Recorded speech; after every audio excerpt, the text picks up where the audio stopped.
Hey, everybody, and welcome to the inaugural season beginning of One from the Vaults. My name's Paulie Poe, and I'm a pretty sentimental guy.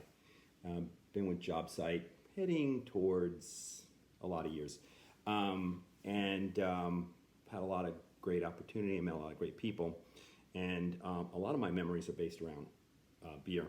Actually, a lot of the folks from Jobsite have got me to expand my horizons. I'm sort of a Budweiser, Bud Light. I've been mocked for that. But anyway, here's to you, everybody at home. I hope you're staying safe, and I miss you.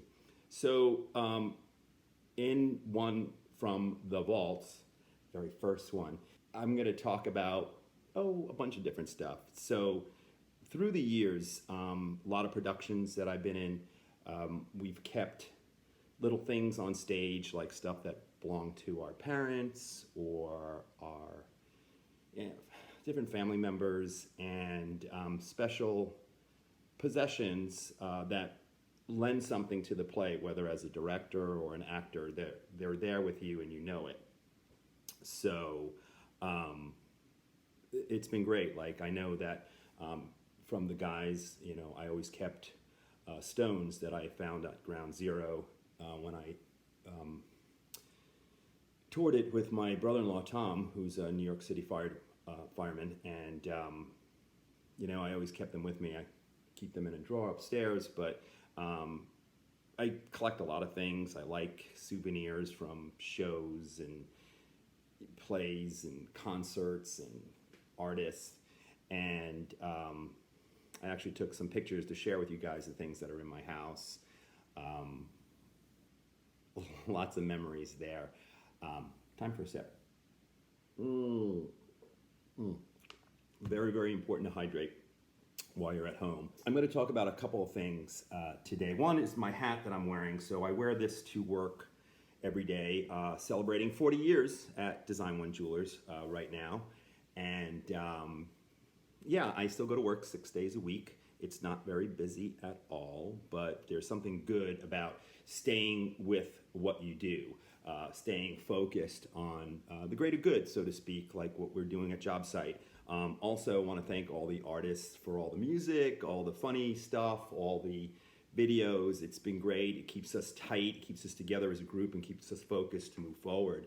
So thank you all for that. I'm going to go back a little bit to some memories that I've had. And this is an oldie, but a goodie. This is the gnome from Suburbia, and it's got signatures from a lot of folk that were in the play, a lot of great actors. One of my favorites is that Summer signed the butt there. That's actually her signature. We have DNA. So great piece. And this always reminds me of one of our great actors, fallen soldier, Mark Trent, who was in that play. I remember it was the first time I directed for Jobsite. There's my shirt, by the way. That's an oldie but a goodie. That I was sort of caught. I was having a difficult time making a decision on casting the role of Buff, because there was another actor that was really great and probably had more history with Jobsite, and either one could have done the role, but I threw the dice on Mark, and this kid delivered big time. Kid, I say kids because all the Jobsite family, to me, I'm one of the elder statesmen, and I'm proud of that. I'm good with that. But he was so good, so funny in the role, so central in the middle of everything in that show. But this show, for me, when I think about it, I think about God, it was a plethora of talent in there. I think about David and Amy and Kat and Chris and Ryan and Grace and Dan Curry. It was really something else. Brian Smallhair built a 7-Eleven on stage, which is a funny little story. I'll go about that. So this was the first time that I was going to direct for Jobsite. And actually, I met here at my house. David came to Oldsmar. That's right, David Jenkins drove to Oldsmar. Nice. I'm not joking.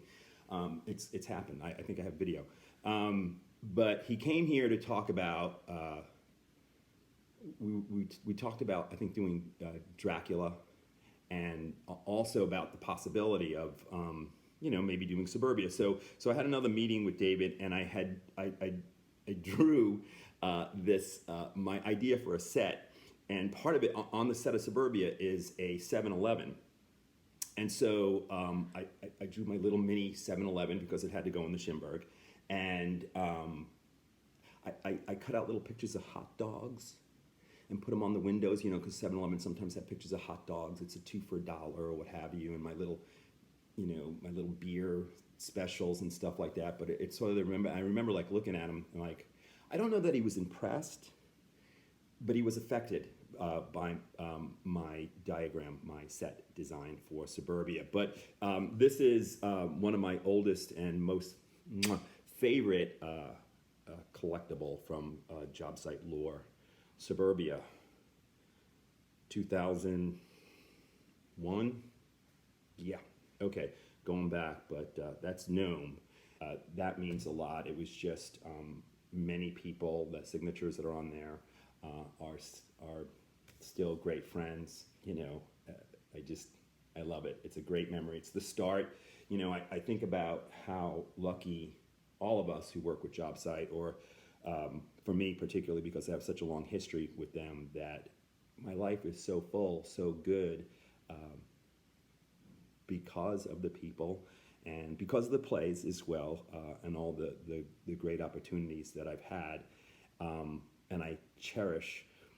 I wish sometimes that my memory was better, and to remember all the little things that went on in the rehearsals and the productions and before and after, and the plays. Great stories. There's nothing that makes me happier is that when someone says, "Hey, Paul, do you remember?" And I went, "No, I don't." And then someone tells a good old story about something that I did or said. Anyway, no, great history. So the next piece I'm gonna talk about is this baby here. I named it Skull. This is from a skull in Connemara, okay? And unlike the Gnome, this was specially made for me. So, one of my highlights in my life is the fact that I've gotten to direct the Lenon trilogy. So Beauty Queen of Lenon, that is 2003. Let's see, then Lonesome West, that was like 2013. Yeah, it's 10 years apart. And then we did A Skull in Connemara in 2016, 2017. I think it was like March 2017, somewhere around there. But the great thing about the Lenon trilogies, those three plays, is that they had this trickle-down effect from it. So Brian Smallhair built and designed all the sets. Katrina Stevenson did the costumes for all three of those shows. And David Jenkins was in every single one of those productions in various roles. I think Ray Dooley, he was in the first, and I can't remember if he was Coleman and then he played, what was the name of the police officer in Skull and Connemara? He'll put it right there. Anyway, he was in all three of those. All sorts of people showed up several times. Brian Shea was in two of those productions. Ned Avril Snell, he was in Beauty Queen. He was AD on Lonesome West. Lonesome West and Skull and Connemara were prop heavy. So in Lonesome West, we had to get all these little Catholic figurines, much of which were destroyed every night. So that was a little prop heavy show. I think Brian told a story, Brian Smallhair, about doing a set 7 months later and still finding the head of St. Francis of Assisi. Great stuff. Can't make that up.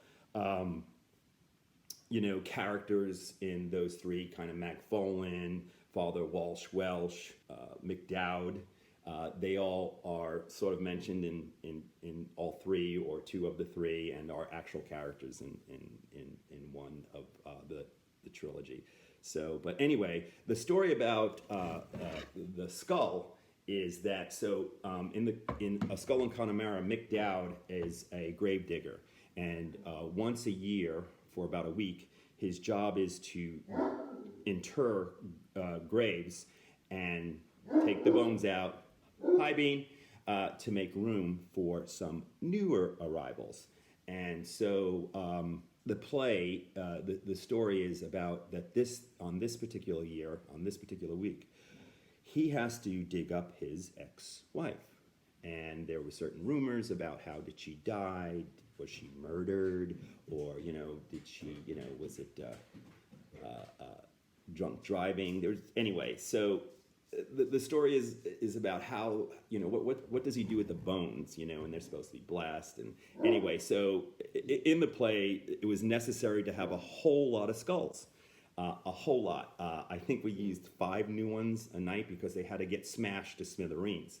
And so that job fell on who was definitely my MVP, was Spencer Myers. So he built these skulls, and it's unbelievable. So anyway, on closing night,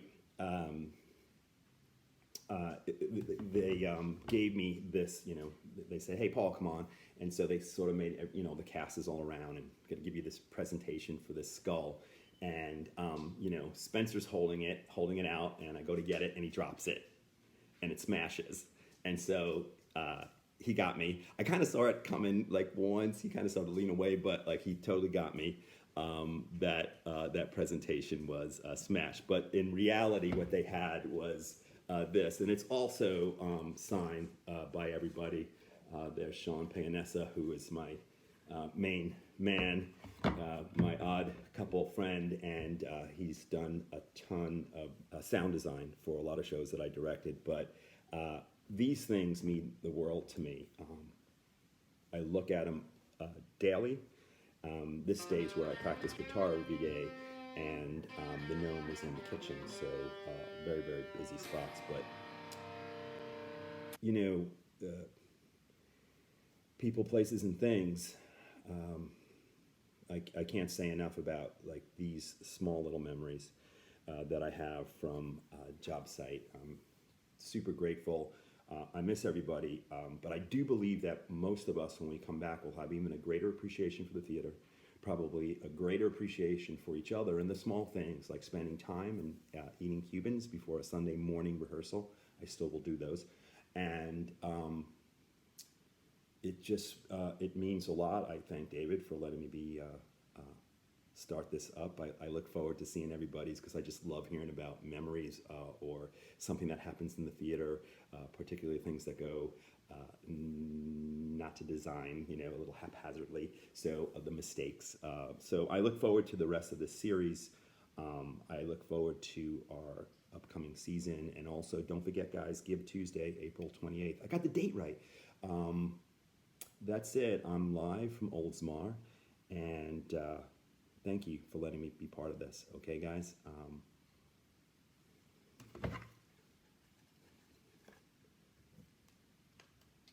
See ya.